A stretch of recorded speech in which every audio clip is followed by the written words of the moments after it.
Entering service in 1986, the Class 144 diesel multiple unit was the final development of the Pacer, four-wheel, rail bus family. The Keith and Dufftown Railway acquired their 144 in September 2020 and it sees occasional use on service trains. The Pacers were introduced as part of the program to replace the first generation DMUs, which went into service in the late 50s and early 60s. The first generation DMUs were considered to be approaching the end of their economical service life, though many refurbished units remained in service for another 20 years. British Railways determined that there was not a one-size-fits-all replacement and investigated lightweight four-wheel rail buses and more traditional bogie designs. The latter culminated in the Sprinter family, but the output of the railbus program was the infamous Pacers. Despite a distinct lack of enthusiasm from the travelling public and BR staff for the prototype and initial production run of 20 Class 141s, a further 3 classes of Pacer were ordered. Thankfully, these included progressive improvements over the initial orders, including replacing the narrow Leyland bus-based body with wider rail-specific designs. These latter orders consisted of 96 Class 142s, 50 Class 143s and 23 Class 144s.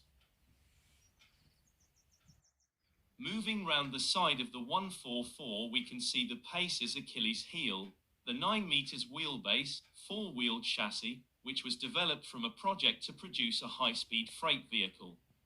This gives the Pacers a short wheelbase with relatively large overhangs leading to a rough ride, but a long wheelbase in terms of traversing curves, leading to squealing.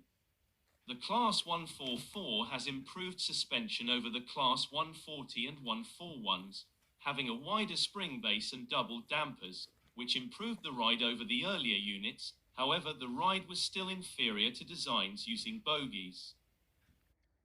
The 144s were originally delivered as 2 car sets consisting of a driving motor second and a driving motor second lavatory. However, 10 sets were upgraded to include a motor second, making a 3 car set and significantly increasing passenger capacity.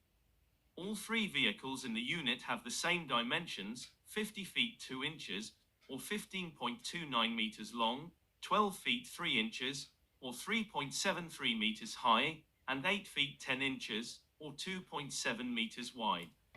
They all weigh roughly 24 tons, giving a total unit weight of 72 tons. The front-end design of the Class 144 looks considerably more refined than the earlier Pacers and almost identical to the Class 143.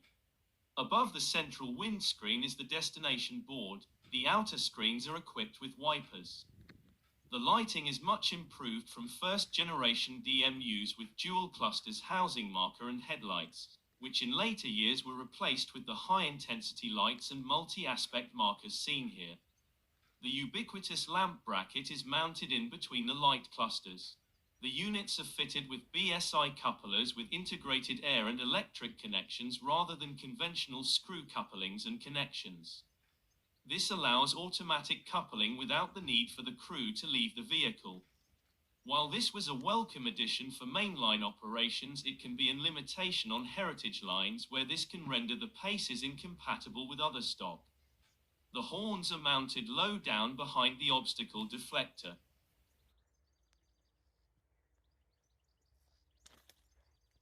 All 3 cars are powered by an engine driving a single axle via a gearbox and final drive.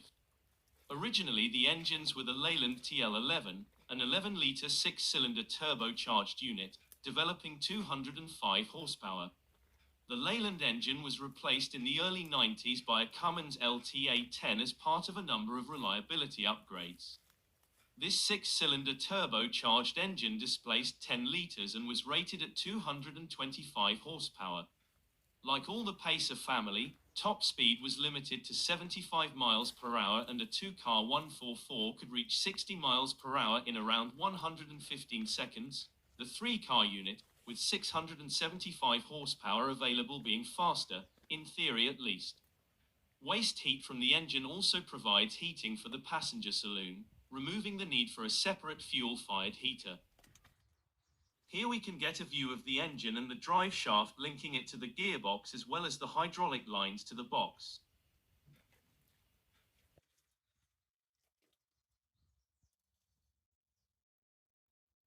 Like the engines, the gearboxes were upgraded in the early 1990s, with the original mechanical self-changing gearbox being replaced by a Voith hydraulic transmission. The gearbox is linked to the engine by a drive shaft and by a cardan shaft to the final drive unit, which is connected to the powered axle.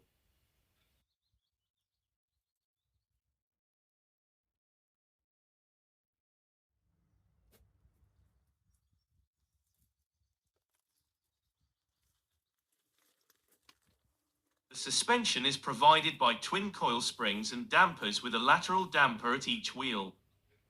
In the 1980s, BR had moved away from vacuum brakes and the Pacers had electro-pneumatic clasp brakes on all wheels.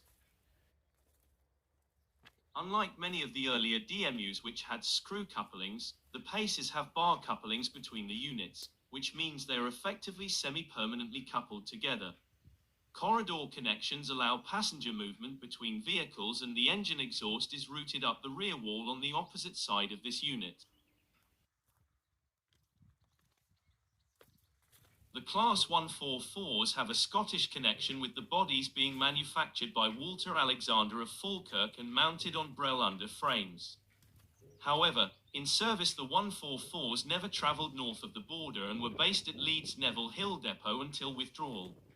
The units were delivered in West Yorkshire Passenger Transport Executive Metro livery, consisting of a dark red body, but were repainted into Regional Railways blue, grey and turquoise. Following privatisation, the 144s were purchased by Porterbrick and were operated by Northern Spirit, followed by Arriva Trains Northern and finally Northern Rail.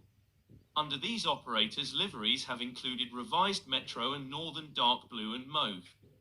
This unit, owned by the Keith and Dufftown Railway, is in the remains of this later scheme, the vinyl overlays having been partially removed.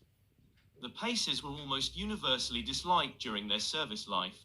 However, that is not to say they weren't a successful design, giving almost 40 years of fairly reliable service. The Class 144s were the last Pacers to be withdrawn, lasting until early 2020. Almost all of the class have been preserved and can be found operating on heritage lines across the country, in areas far from their original stomping ground. Despite it being hard to think of Pacers as heritage units, their low running costs and reliability make them practical additions for a heritage railway. I hope you have enjoyed this walkaround of the exterior of this unit. In part 2 we'll take a look inside and possibly even take it for a drive.